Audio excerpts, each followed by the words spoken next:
साथियों, आज हम लोग शुरू करने वाले हैं मोशन। आप देखेंगे कि मोशन को हम लोग हिंदी में गति कहते हैं और मोशन से संबंधित सबसे पहले हम लोग जानेंगे गति क्या होती है, विराम क्या होता है, उसके बाद से ये कितने प्रकार का होता है, प्रकारों में कौन कौन सा प्रकार हमको पढ़ना है और कौन कौन सा हमको प्रकार नहीं पढ़ना है। तो आप जानते हैं कि हमको पढ़ना क्या है, मोशन इन रिजिड बॉडी। अब लिखा हुआ है motion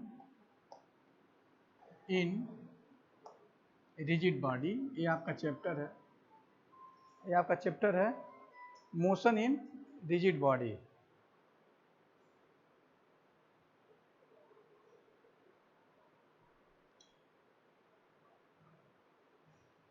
motion in rigid body,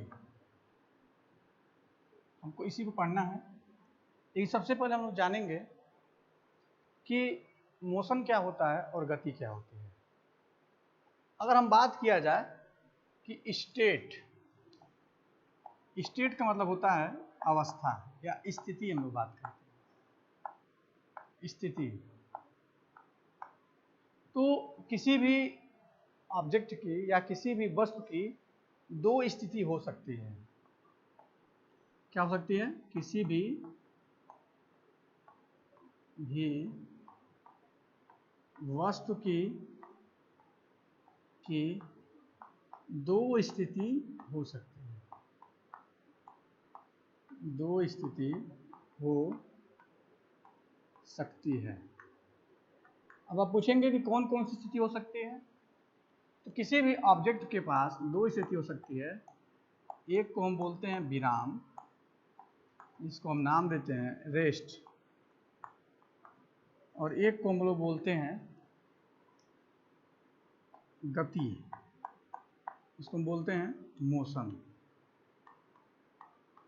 अब यहाँ पर विराम और मोशन को हमें समझना पड़ेगा, ठीक है। किसी भी वस्तु की दो स्थितियां हैं, तो आप देख रहे हैं कि दो स्थितियों में एक विराम है और एक गति है। अगर हम आपसे पूछें, अगर आप ये हमारा लेक्चर देख रहे हैं और हम आपसे पूछें कि आप विराम में हैं या गति में हैं, तो आप क्या कहेंगे? आप कहेंगे कि मैं विराम में हूँ, क्योंकि मैं कुर्सी पर बैठा हुआ हूँ और लेक्चर मोबाइल या टैबलेट या किसी भी माध्यम से मैं लेक्चर देख रहा हूँ, तो मैं क्या हूँ? मैं विराम अवस्था में हूँ। फिर अगर वहीं पर अब आप विराम में हैं, कह सकते हैं। अगर आप किसी बस में बैठे हुए हैं और चल रहे हैं, बस चल रही है, तो अब क्या आप कहेंगे कि हम गति में हैं क्योंकि बस चल रही है। लेकिन अगर हम उसी बस में कोई दूसरा आपका सहयात्री को पैसेंजर आपके बगल में बैठा हो, तो उसकी दृष्टि से आप किस में हैं? आप विराम अवस्था में, क्योंकि वो जहां पर आप बैठे हैं वहीं पर वो भी बैठा है। इसलिए क्या है, दोनों एक साथ साथ बैठे हुए हैं, दोनों की स्थिति में कोई चेंजिंग नहीं आ रही है, तो दोनों एक दूसरे के रिस्पेक्ट में क्या है? विराम में बैठे हैं। तो हम इस तरह से हम बात करेंगे कि किसी भी ऑब्जेक्ट की जो स्थिति होती है, उसमें जो सापेक्ष शब्द लगा हुआ है, सापेक्ष, इसको हम बोलते हैं रिलेटिव, इसको रिलेटिव कहा जाता है। जो सापेक्ष शब्द है, किसी भी वस्तु की स्थिति को दर्शाने के लिए सापेक्ष अथवा रिलेटिव शब्द बहुत ही मायने रखता है, क्योंकि जो सापेक्ष शब्द है, इसी के द्वारा हम लोग कोई भी ऑब्जेक्ट वो गति में है या विराम में है को परिभाषित किया जाता है। कि कोई वस्तु विराम में है या गति में है, उस चीज को दर्शाने के लिए हमें सापेक्ष शब्द का प्रयोग करना होता है, ठीक है। जैसे कि अगर हम बात करें, अभी हम इसके पहले हम देखे थे कि हम आपसे पूछे कि ये कोई पर्सन है जो क्या कर रहा था, जो टेबल पर बैठ करके पढ़ाई कर रहा था। वो कुछ बुक्स को, किसी बुक्स को यहाँ पर रीड कर रहा था। तो आपने क्या कहा? हमने कहा कि ये जो जो जो ये यहाँ पे जो ये बालक बैठा हुआ है, ये बालक क्या कर रहा है? ये बालक बुक पढ़ रहा है। तो बालक बुक पढ़ रहा है तो ये क्या है? ये रेस्ट में है। लेकिन आपको ये इस बात को कहना होगा कि जो ये आसपास की वस्तुएं हैं, जैसे मान लीजिए कि ये घर आपका बना हुआ है, ये घर है, इस घर में बैठा हुआ है। जब ये घर में बैठा हुआ है तो इस घर के सापेक्ष क्या हुआ? ये विराम अवस्था में है। लेकिन आप जानते हैं कि ये अर्थ है, घर कहाँ पे है? अर्थ पर है। और अर्थ क्या करती है? सन के चारों तरफ, सन के चारों तरफ क्या करती है? यह चक्कर लगाती है। इस तरह से क्या करती है? चक्कर लगाती है। जब ये चक्कर लगाती है तो ये क्या हुई? ये तो गति में हो गई। और आप पृथ्वी पर हैं तो पृथ्वी के साथ साथ आप क्या हैं? आप गति की अवस्था में हैं। पृथ्वी के साथ साथ आप गति की अवस्था में हैं। इसका मतलब क्या हो गया कि अगर ये पृथ्वी गति कर रही है तो आप भी क्या कर रहे हैं? गति कर रहे हैं। तो अगर देखा जाए तो इस सन के रिस्पेक्ट में जो सूर्य है, इस सूर्य के सापेक्ष आप क्या हैं? आप गति की अवस्था में हैं। और पृथ्वी के सापेक्ष आप विरामावस्था में हैं। तो आप अपने पोजीशन को, आप अपने स्टेट को दर्शाने के लिए आपको सापेक्ष जो रिलेटिव वर्ड है उसको बहुत अच्छी तरह से समझना होगा। जैसे मान लीजिए कि आप बस में बैठे हुए थे,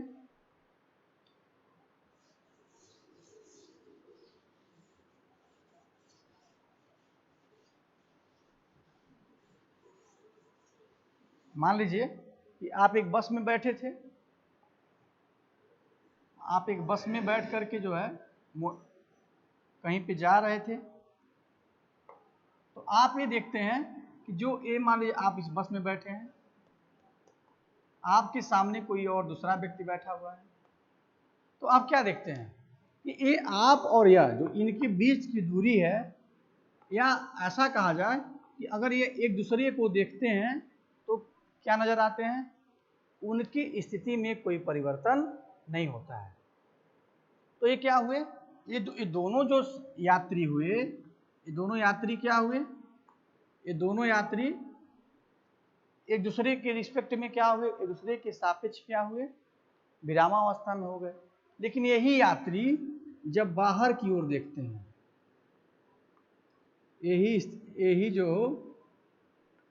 यही जो यात्री हैं जब ये बाहर की तरफ देखते हैं तो क्या देखते हैं कि जो पौधे हैं, जो मकान है, या जो भी चीज़ें रास्ते में पड़ रही हैं वो उनको छोड़ते हुए आगे की ओर बढ़ रहे हैं। जब ये आगे, इसका मतलब क्या हुआ? जैसे मान लीजिए कि ये यहाँ पर एक पौधा था, ये पौधा है। अब क्या हो रहा है कि ये जो पौधा है इसके रिस्पेक्ट में क्या कर देख रहे हैं? इससे दूर होते चले जा रहे हैं। तो इसका मतलब क्या हुआ कि जो बाहरी ऑब्जेक्ट है इसके रिस्पेक्ट में क्या है? ये गति में है। लेकिन जो सहयात्री है इसके रिस्पेक्ट में क्या हुए? वह विरामावस्था में हो गए। तो आप गति और विराम को कैसे डिफाइन करेंगे? इस चीज को जानना, आप जान भी चुके कि दोनों को डिफाइन करने के लिए जो सापेक्ष वर्ड है वो बहुत ही मायने रखता है। ठीक है, तो इस चीज को आप लिखेंगे। क्या लिखेंगे? आप यहां पर लिखेंगे कि जब किसी वस्तु की स्थिति में समय और आसपास की वस्तुओं के सापेक्ष कोई परिवर्तन नहीं होता है तो उसे विरामा अवस्था में कहा जाता है। हम लोग क्या कहेंगे? क्या कहेंगे कि यदि किसी वस्तु की स्थिति में समय और आसपास की वस्तुओं के सापेक्ष कोई परिवर्तन नहीं हो रहा हो तो उस वस्तु को विरामावस्था में कहा जाता है। तो हम क्या बोलते हैं? हम उस वस्तु को विरामावस्था में कहते हैं। और मोशन का क्या मतलब हुआ? मोशन की अगर हम बात करेंगे तो क्या कहेंगे कि मोशन का मतलब क्या है कि जब किसी वस्तु की स्थिति में समय और आसपास की वस्तुओं के सापेक्ष परिवर्तन होता है तो उस वस्तु को गति की अवस्था में कहा जाता है। जैसे सुन लीजिए कि जब स्थिति में परिवर्तन ना हो, यहाँ पे क्या हो, स्थिति में परिवर्तन ना हो, ठीक है। इसमें क्या हो, स्थिति में परिवर्तन हो तो हम क्या बोलेंगे? हम उस वस्तु को गति में बोलेंगे। जैसे कि आप देखते हैं कि अगर आप बस में बैठे हुए हैं तो बस में बैठे हुए जो आपके सहयात्री हैं उनके रिस्पेक्ट में या उनके सापेक्ष आप विराम की अवस्था में होते हैं,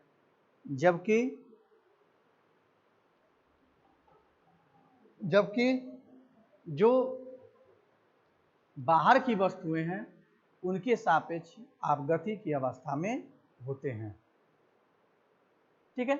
इसी प्रकार से पृथ्वी पर स्थित सभी वस्तुएं पृथ्वी के सापेक्ष विरामावस्था में होती हैं, लेकिन सूर्य के सापेक्ष पृथ्वी पर स्थित सभी वस्तुएं गति की अवस्था में या मोशन में होती हैं, ठीक है। तो इस तरह से हम लोग गति और विराम को समझे। और जो सापेक्ष का जो सापेक्ष मतलब रिलेटिव चीज़ है, रिलेटिव शब्द को जोड़ना बहुत जरूरी है। अगर हम रिलेटिव को नहीं जानते हैं तो हम गति और विराम में अंतर स्पष्ट नहीं कर पाएंगे, ठीक है। ये विराम और आपने गति को देखा। अगर इस तरह से अगर देखा जाए तो पूरे विश्व में विराम नाम की चीज नहीं होती है। कोई भी ऑब्जेक्ट विरामावस्था में नहीं होती है।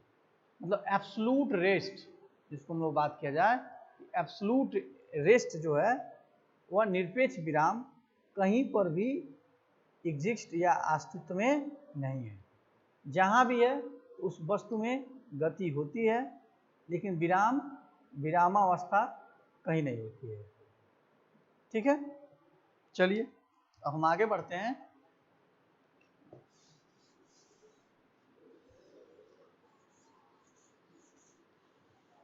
हम लोग पढ़ने वाले हैं अब गति के नियम। हम लोग पढ़ेंगे अब कि गति के नियम, कि गति के कौन कौन से नियम हैं। गति के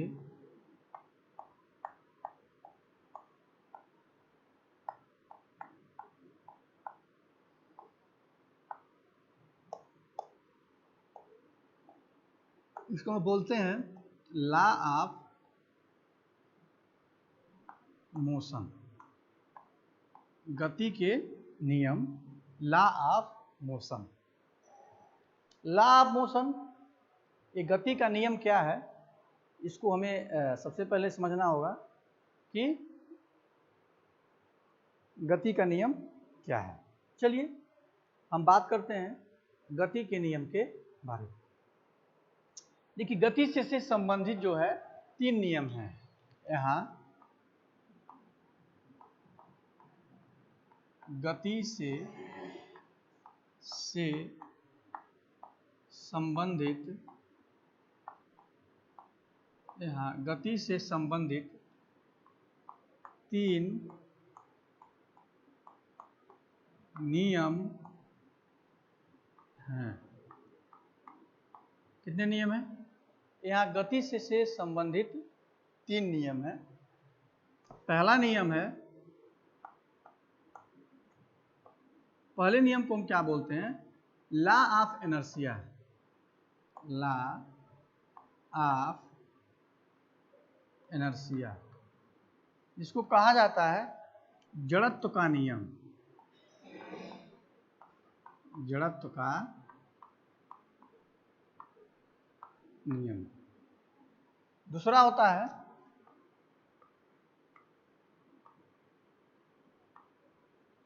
लॉ ऑफ मोशन, जिसको गति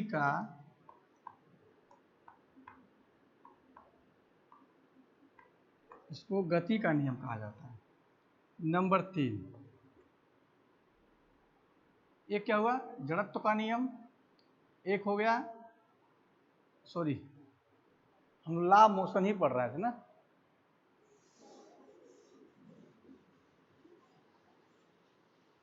पहला हो गया जड़त्व का नियम, जिसको हम बोलते हैं लॉ ऑफ इनर्शिया। तो अभी हम बारे में डिस्कस कर रहे हैं जड़त्व का नियम क्या है। दूसरी चीजें क्या है, नंबर 3, नंबर 2 है, इसको हम लोग बोलते हैं बल का नियम, लॉ ऑफ फोर्स, बल का नियम, जिसको द्वितीय नियम कहा जाता है, लॉ ऑफ फोर्स, इसको बोलते हैं बल का नियम। और तीसरा है क्रिया प्रतिक्रिया का नियम, क्रिया प्रतिक्रिया का नियम, इसको हम बोलते हैं action reaction law, action reaction law. अब आप ये समझ गए होंगे कि जड़त्व का नियम, बल का नियम, क्रिया प्रतिक्रिया का नियम। चलिए आइए हम ये समझते हैं कि तीनों चीजें क्या क्या हैं। ये सभी जो है लॉ ऑफ मोशन के अंतर्गत आते हैं, जड़त्व का नियम, बल का नियम और क्रिया प्रतिक्रिया का नियम। सबको समझते हैं, बारी बारी से समझते हैं कि ये तीनों चीजें क्या हैं। ठीक है, देखिए पहला है लॉ ऑफ इनर्शिया, इसको हम बोलते हैं जड़त्व। सबसे पहली चीज क्या है कि हमें जड़त्व को जानना होगा कि जड़त्व क्या होता है। ठीक है, देखिए अगर कोई वस्तु है तो कोई भी वस्तु अपनी अवस्था में ही बने रहना चाहती है। क्या होता है कि अगर कोई भी वस्तु है तो अपनी ही अवस्था में बने रहना चाहती है। ठीक है, इसी गुण को, वस्तु के इस गुण को हम लोग क्या बोलते हैं, जड़त्व कहते हैं। मतलब सभी वस्तुओं में एक प्रवृत्ति पाई जाती है जो उसको उसी अवस्था में रखना चाहती है, या हम ये कह सकते हैं कि वह प्रवृत्ति जिसके द्वारा कोई वस्तु अपनी अवस्था में या अपनी स्थिति में बने रहना चाहता है, उसी गुण को या उसी प्रॉपर्टीज को जड़त्व या इनर्शिया कहा जाता है। ठीक है, तो अब क्या देखेंगे यहाँ पर, जड़त्व का नियम में लॉ ऑफ इनर्शिया हम क्या पाएंगे कि कोई वस्तु जिस अवस्था में होती है वह उसी अवस्था में रहना चाहती है, तो इसी प्रवृत्ति को जड़त्व कहा जाता है, इसी टेंडेंसी को जड़त्व कहा जाता है। ठीक है, आइए हम आगे बढ़ते हैं। जड़त्व के बाद से आपको मिलेगा कि जैसे मान लीजिए आप देखे होंगे कि अगर आप साइकिल चला रहे हैं तो साइकिल कैसे चलती है, जब आप पैडल दबाते हैं साइकिल चलती है। लेकिन कभी कभी आप पैडल को नहीं भी दबाते हैं तभी भी क्या होता है, साइकिल चलती रहती है। तो इस गुण को हम क्या बोलते हैं, इस गुण को जड़त्व कहा जाता है। या मान लीजिए कोई ट्राली है, ट्राली विराम में खड़ी है, तो उसको गति में ले जाने के लिए उसको उस पर बल लगाना होगा, या ये कह सकते हैं कि उसको धक्का लगाना होगा, तभी क्या होगी, वह गति की अवस्था में आए, नहीं तो क्या रहेगी, वो विरामा अवस्था में ही रहना चाहेगी। ठीक है, तो आप यहाँ पे देखेंगे कि जो लॉ ऑफ इनर्शिया में आप ये पाएंगे कि किसी वस्तु पर यदि कोई बाह्य बल न लगाया जाए तो वह अपनी ही स्थिति में बने रहती है। अगर यदि किसी वस्तु पर बाह्य बल आरोपित ना किया जाए तो वह उसी अवस्था में बने रहना चाहती है। वस्तु के इसी प्रवृत्ति को जड़त्व कहा जाता है। इसी प्रवृत्ति को हम लोग जड़त्व का नाम देते हैं। ठीक है, अब देखिए यहाँ पर जो जड़त्व हो गया वो दो प्रकार का होता है। अगर जड़त्व देखेंगे आप, ये दो प्रकार का होता है। एक होता है, एक को बोलते हैं विराम का जड़त्व या विराम जड़त्व। एक होगा आपका गति जड़त्व। विराम जड़त्व एक होता है गति जड़त्व। देखिए विराम जड़त्व क्या है कि अगर कोई भी वस्तु विराम में है तो वह विराम में ही रहना चाहेगी जब तक कि उसके ऊपर कोई बाह्य बल आरोपित ना किया जाए। जैसे एग्जाम्पल के स्वरूप में कि कोई साइकिल अगर खड़ी है तो तब तक खड़ी रहेगी जब तक कि उसके ऊपर कोई बाह्य बल आरोपित नहीं किया जाएगा। तब तक वो क्या करेगी, तब तक वो खड़ी रहेगी, या जब तक उसके ऊपर हम लोग बल लगा करके उसको चलाएंगे नहीं। तो उस जड़त्व को हम लोग विराम जड़त्व कहते हैं। और गति के जड़त्व क्या है, गति जड़त्व का मतलब क्या है कि अगर कोई भी वस्तु अगर गति की अवस्था में है तो वह गति में ही रहना चाहती है जब तक कि उसके ऊपर कोई बाह्य बल न लगाए। जैसे मान लीजिए कि आप साइकिल चलाते हैं तो पैडल दबाना बंद कर देते हैं, तभी भी क्या होता है, साइकिल चलती रहती है कुछ दूरी तक। और उसको रोकना है तो आप क्या करते हैं, उसके ऊपर बाह्य बल अर्थात ब्रेक लगाते हैं। जब आप ब्रेक लगाते हैं तो साइकिल क्या होती है, रुक जाती है। साइकिल क्या होगी, साइकिल रुक जाती है। तो उस तरह के हम लोग गति, उस तरह के जड़त्व को जिसमें गति बनी रहे उसको हम लोग गति का जड़त्व कहते हैं या गति जड़त्व कहा जाता है। ठीक है, इसके बाद से आप पढ़ेंगे कि बल का नियम। आपने पढ़ लिया कि लॉ ऑफ इनर्शिया क्या होता है।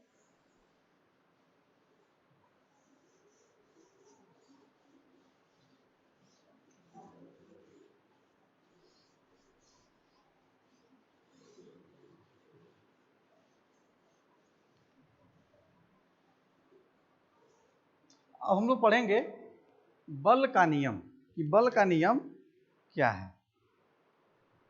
देखिए जो बल का नियम है, बल का नियम इसको हम बोलते हैं लॉ ऑफ फोर्स।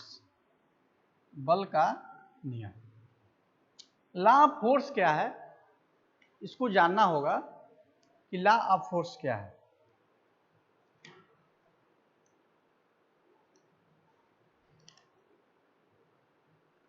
यहां पर आपको इस बात को समझना होगा कि संवेग एक चीज होती है जिसको हम बोलते हैं संवेग।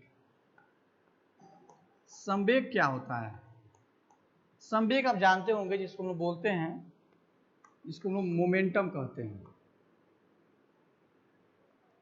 हम लोग क्या बोलते हैं, संवेग को मोमेंटम कहा जाता है। और संवेग क्या होता है, संवेग जो है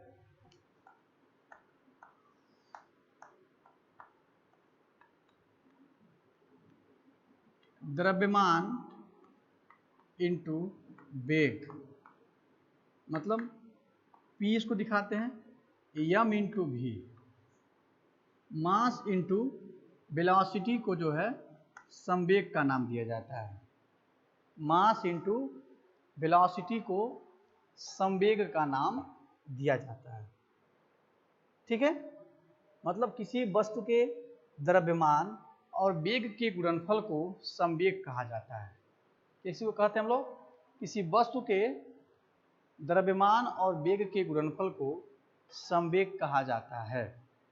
इसके बाद से बल का नियम क्या है इसको जान लीजिए। कि बल का नियम क्या है। इसको हम कहते हैं संवेग में परिवर्तन की दर को, संवेग में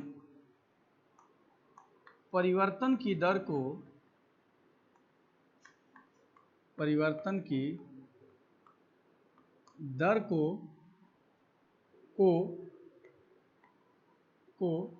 बल कहा जाता है, बल कहा जाता है। ध्यान से देखिएगा, संवेग में परिवर्तन की दर को बल, फोर्स कहा जाता है। संवेग में परिवर्तन की दर को बल कहा जाता है। आप कहेंगे अर्थात बल F इक्वल टू क्या मिलेगा, संवेग में परिवर्तन, संवेग में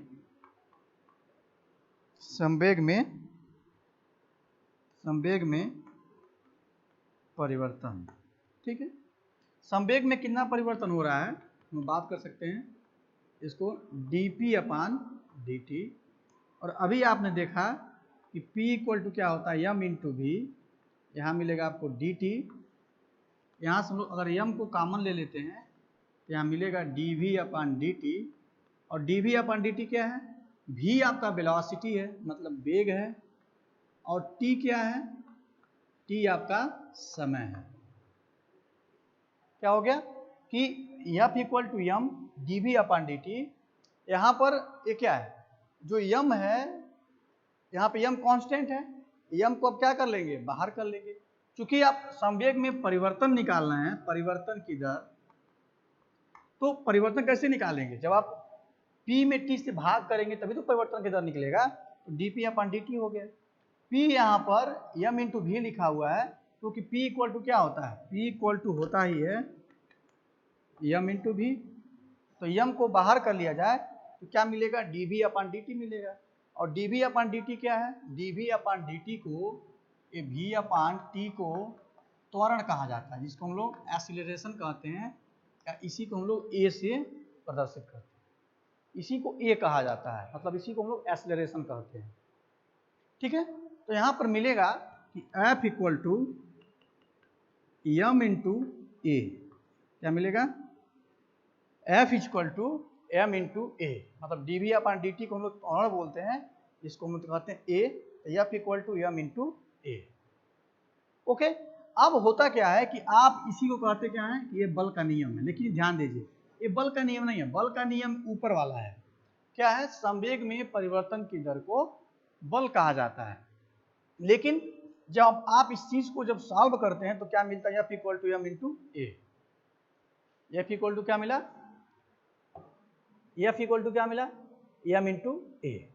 इसी को आप लोग न्यूटन का गति विषयक नियम भी कहते हैं, इसको न्यूटन का नियम भी कहते हैं। F इक्वल टू क्या होता है, m इंटू ए। ठीक है, मतलब मास, और अब a क्या है, आप यहाँ पर लिख दीजिए कि a को हम लोग त्वरण कहते हैं। तो आप ये कह सकते हैं कि मास और त्वरण, एक्सीलरेशन, त्वरण का गुणनफल, मास मतलब द्रव्यमान और त्वरण का गुणनफल ही बल के बराबर होता है। अब आप कह सकते हैं इसका मात्रक क्या होता है, तो आप लिखेंगे कि इसका SI मात्रक, इसका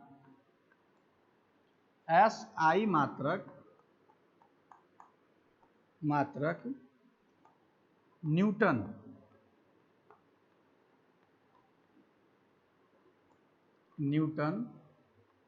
होता है।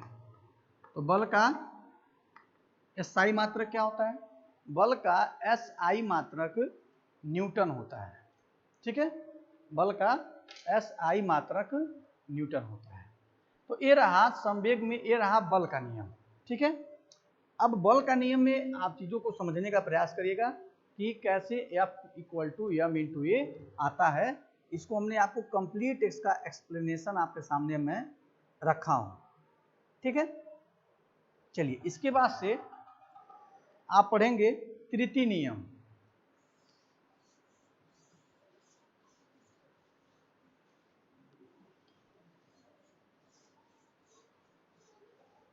इसके बाद से पढ़ना है तृतीय नियम।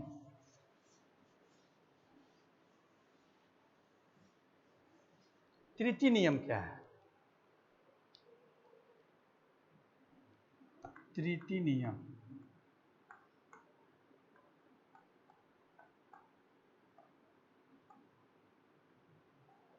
तृतीय नियम जिसको हम बोलते हैं क्रिया प्रतिक्रिया का नियम।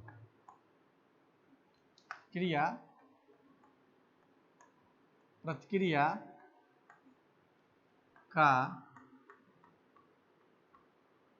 प्रतिक्रिया का नियम, इसको नाम है, इसको हम लोग पढ़े लिखेंगे कि लॉ ऑफ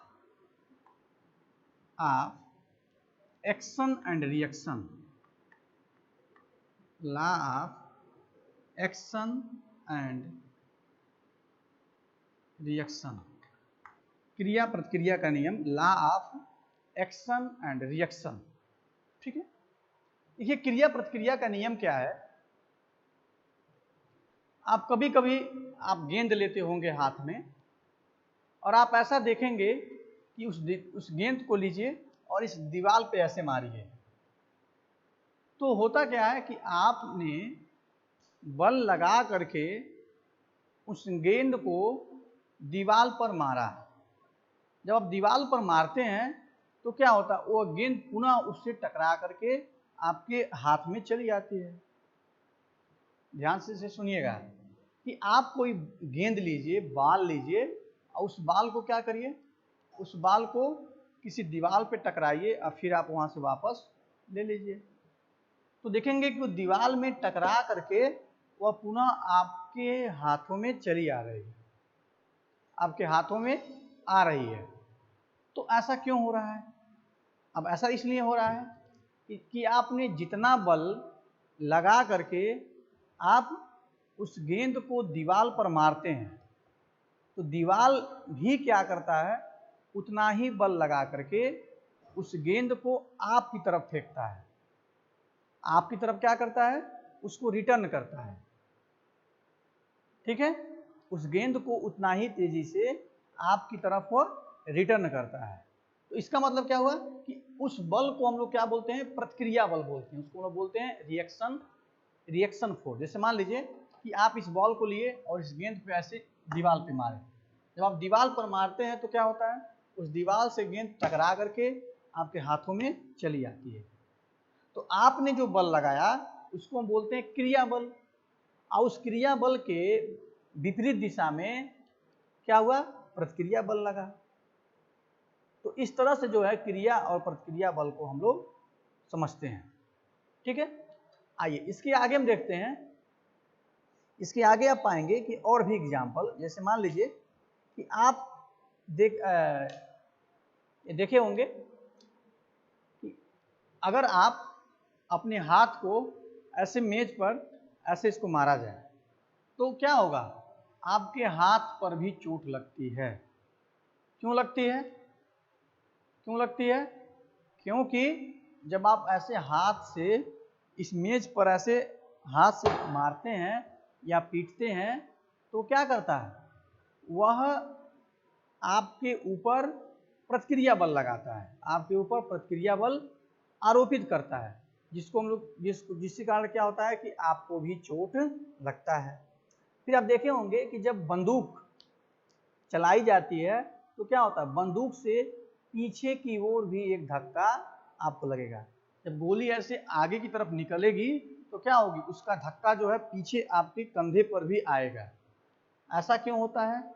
ऐसा जो है प्रतिक्रिया बल के कारण होता है। ऐसा प्रतिक्रिया बल के कारण होता है। तो इस तरह से आप कह सकते हैं कि जो बल और जो प्रतिक्रिया बल है, ये दोनों की वैल्यू क्या होती है, आपस में बराबर होती है। तो इस तरह से हम लोग क्रिया और प्रतिक्रिया बल को भी समझे, उसके उदाहरण को भी समझे। ठीक है, तो इस तरह से हम लोगों ने देखा कि कितनी चीज़ों को हम लोगों ने डिस्कस किया। हम लोगों ने गति संबंधी नियम पढ़ रहे थे और उसको हम लोग बोलते हैं न्यूटन के गति विषयक नियम। जो आप पढ़े हैं इसी चीज़ को हम लोग क्या बोलते हैं, न्यूटन के गति विषयक नियम बोलते हैं। यह 3 होता है, पहले को हम बोलते हैं प्रथम नियम को जड़त्व का नियम कहा जाता है, द्वितीय नियम को बल का नियम कहा जाता है, और तृतीय नियम को हम लोग क्रिया प्रतिक्रिया का नियम कहते हैं। तो इस तरह से आप 3 नियमों के बारे में समझे, law of inertia, law of force और law of action and reaction law. ठीक है, अब हम लोग इस तरह से अब आगे हम लोग देखने वाले हैं कि गति के प्रकार, कि गति कितने प्रकार के होते हैं।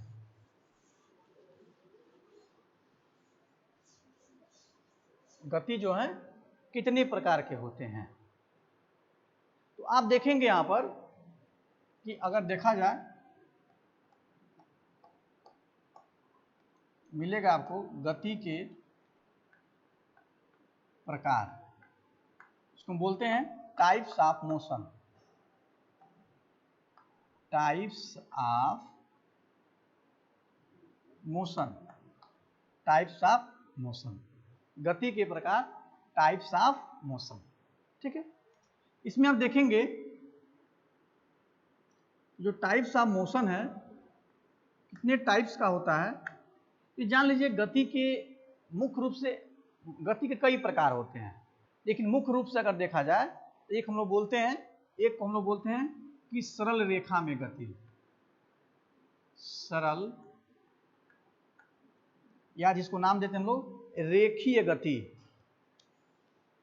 एक क्या होता है, एक को हम लोग बोलते हैं रेखीय गति, रेखीय गति। दूसरा क्या होता है, घूर्णन गति। क्या होता है, घूर्णन गति। देखिए बहुत सारी गति हैं। अभी आप कहेंगे कि सर दोलन भी एक गति है, दोलनिक गति, आवर्ती गति, वृत्तीय गति। तो ऐसे हम लोग बहुत टाइप से हम लोग इसको दिखा सकते हैं। जैसे मान लिया हम कह रहे हैं कि आवर्ती गति, आवर्ती गति, या हम लोग इसको नाम दे जाए आवर्ती गति हो गया, वृत्तीय गति। तो हम लोग कई तरह से हम लोग इसको डिफाइन कर सकते हैं, लेकिन आपको पढ़ना क्या है, रेखीय गति और घूर्णन गति। वृत्तीय गति भी पढ़ना है, आवर्ती गति भी पढ़ना है। हम लोग बारी बारी से पढ़ेंगे कि ये गतियां कौन कौन सी हैं। अभी और भी अब कहें सर कि कंपनी गति भी होती है। आप कहेंगे कि सर दोलन वाली भी गति होती है। तो बहुत सारी हैं, उसको हम लोग जैसे जैसे आवश्यकता पड़ता है उसको हम लोग पढ़ते जाते हैं। तो हम लोग सबसे पहले आज हम लोग पढ़ेंगे रेखीय गति क्या होता है। इसको हम बोलते हैं लीनियर मोशन। गति के प्रकार का हम लोग पढ़ेंगे। पहला जो नियम है वो क्या है, रेखीय गति। इसको हम नाम देते हैं, इसको हम लोग कहते हैं लीनियर मोशन, लीनियर मोशन। देखिए रेखीय गति क्या है, जब कोई भी वस्तु किसी रेखा पर या रेखा के अनुरूप गति करती है तो उसको रेखीय गति कहा जाता है। क्या कहेंगे आप, कि जब कोई भी वस्तु किसी रेखा के अनुरूप गति करती है तो उसको हम लोग रेखीय गति कहते हैं। क्या कहते हैं, रेखीय गति कहते हैं। बात समझ में आई। तो जब कोई भी ऑब्जेक्ट अगर वो एक लीनियर मोशन कर रहा है तो उसको हम लोग रेखीय गति या उसको लीनियर, जैसे हम कह सकते हैं कि ट्रेन क्या करती है, ट्रेन जो है रेखीय गति करती है। क्या करती है, ट्रेन जो है रेखीय गति करती है। कैसे करती है, कैसे करती है रेखीय गति। तो आप कहेंगे कि सर वो भी तो रेल कैसे बनी हुई है, रेल ट्रैक ऐसे बनी हुई है। तो रेल ट्रैक अगर ऐसे बनी हुई है तो क्या हो गया, वह एक रेखीय गति हो गया। फिर बस चल रही है तो बस भी क्या है, एक तरह से रेखीय गति है। ठीक है, इस तरह से हम लोग रेखीय गति पढ़ेंगे। और रेखीय गति के संबंधित आपने नियम देखा ही कि बहुत सारे नियम हैं। तो आप ऐसे कहेंगे कि रेखीय गति कैसे कहेंगे आप, कि जब कोई भी वस्तु किसी रेखा के अनुरूप गति करती है तो उस गति को जो है रेखीय गति कहा जाता है। उसको हम लोग रेखीय गति का नाम देते हैं। ठीक है, जैसे ट्रेन की गति, ट्रेन की गति क्या है, जो ट्रेन की गति है वो क्या है, वो एक रेखीय गति है।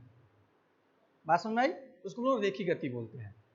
चलिए इसके बाद से आप देखेंगे कि जैसे हम लिख दे रहे हैं यहाँ पर कि ट्रेन की गति, ट्रेन की गति या रेलगाड़ी की गति।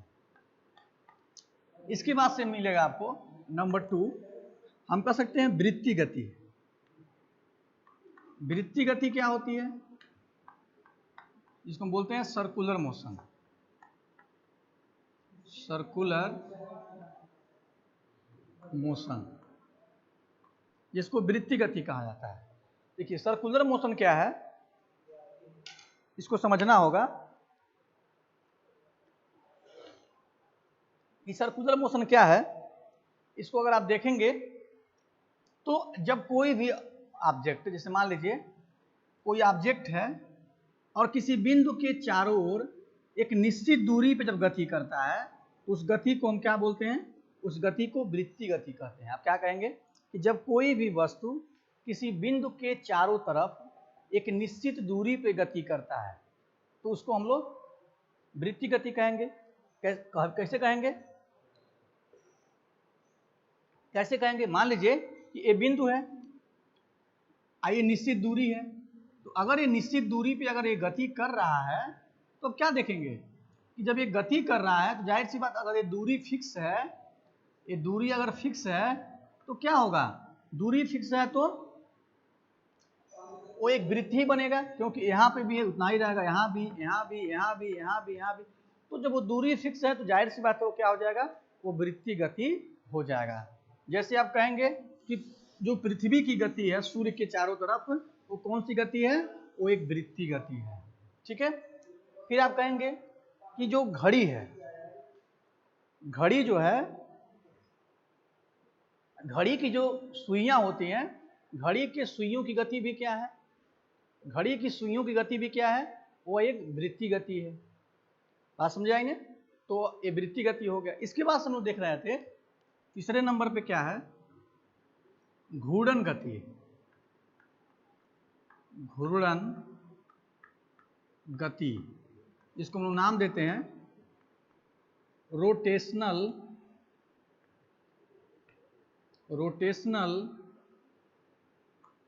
मोशन। घूर्णन गति क्या होता है? अब देखिए, जब कोई भी वस्तु किसी अक्ष के परितः गति करती है, क्या कहेंगे आप? कि जब कोई भी वस्तु अपने अक्ष के परितः गति करती है तो उसकी गति को घूर्णन गति कहा जाता है। जब कोई भी वस्तु अपने अक्ष के परितः गति करती है उसको क्या बोलते हैं हम लोग? घूर्णन गति कहते हैं। जैसे मान लीजिए कि ये पंखा है, ये पंखा है, ये पंखा है, तो ये क्या करता है? ये पंखा जो है अगर देखा जाए तो इस तरह से ऐसे है, एक इधर भी है, ऐसे करके, ठीक है, पंखा है। और ये क्या है? यह एक जहां से वो छत से लटका होता है तो क्या करता है? इसके चारों तरफ ऐसे वो गति करता है, वो ऐसे घूमता है, तो कौन सी गति हो गई? घूर्णन गति हो गई। आप जानते हैं कि पृथ्वी जो है ये नॉर्थ पोल है और ये क्या है? साउथ पोल है। तो नॉर्थ और साउथ पोल के परितः क्या करती है? घूमती है ऐसे, अपने अक्ष के परितः भी क्या करती है? घूमती है, जिसके कारण क्या होता है कि दिन और रात होता है। दिन और रात क्यों होता है? क्योंकि पृथ्वी जो है अपने अक्ष के परितः घूर्णन करती है, इसीलिए क्या होता है? उसको दिन रात होता है। हम ये कह सकते हैं कि जब कोई वस्तु अपने अक्ष के परितः गति करती है तो उसको हम लोग घूर्णन गति बोलते हैं। जैसे पृथ्वी का अपने अक्ष के परितः गति। अभी आप ये सोचेंगे कि सर पृथ्वी तो वृत्तीय गति भी करती है। हाँ, पृथ्वी जो है घूर्णन गति करती हुई, जैसे मान लीजिए कि सन है, तो सन के चारों तरफ पृथ्वी क्या करती है? अपने अक्ष के परितः ऐसे घूमते हुए जो है वह गति करती है, घूमते हुए गति करती है। तो पृथ्वी में दोनों तरह गतियां होती हैं, वृत्तीय गति भी होती है और घूर्णन गति भी होती है।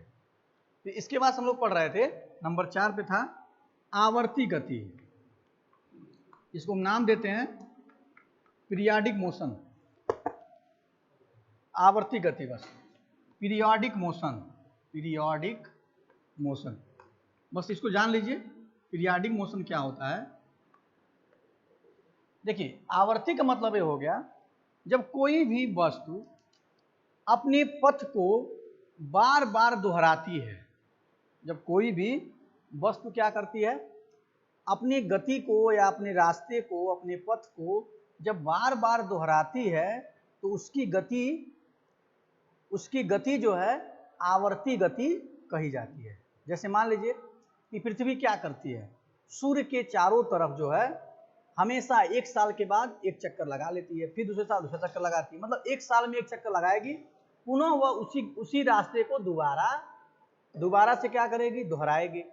जिसके कारण क्या होता है, इसका एग्जाम्पल भी है कि जो मौसम में परिवर्तन होता है वो क्यों होता है, मौसम में परिवर्तन इसीलिए होता है क्योंकि पृथ्वी मौसम में परिवर्तन होता है क्योंकि पृथ्वी क्या करती है, जब वो चक्कर लगाती है तो कभी दूर कभी नज़दीक हो जाती है, साथ ही साथ वो अपने अक्ष पे झुकी हुई है, जिसके कारण क्या होता है, ऋतुओं में परिवर्तन होता है। तो इस कारण कह सकते हैं कि उसमें उसकी गति क्या है, आवर्ती गति है। जो घड़ी की सुइयां हैं वो क्या करती हैं, वो बिल्कुल 12 घंटे में एक चक्कर लगा लेती हैं, फिर अगले 12 घंटे में चक्कर लगाएंगे, फिर तो वो भी क्या है, आवर्ती गति है। तो इस तरह से जो है आप घूर्णन गति में आप कह सकते हैं, जैसे लट्टू नाचते देखे होंगे, वो अपने अक्ष के पर तक क्या करता है, घूमता रहता है। तो साथियों इस तरह से आपने गति के बारे में हमने आपको आज डिटेल में पढ़ाया कि गति क्या होती है, कैसे उसको डिफाइन करते हैं, गति कितने प्रकार की होती है, उसका एग्जाम्पल भी बताए, आप गति से संबंधित कुछ नियम भी बताए। आगे हम लोग फिर हम लोग इसकी डिटेल में पढ़ने वाले हैं। आज के लिए बस इतना ही। Thank you so much.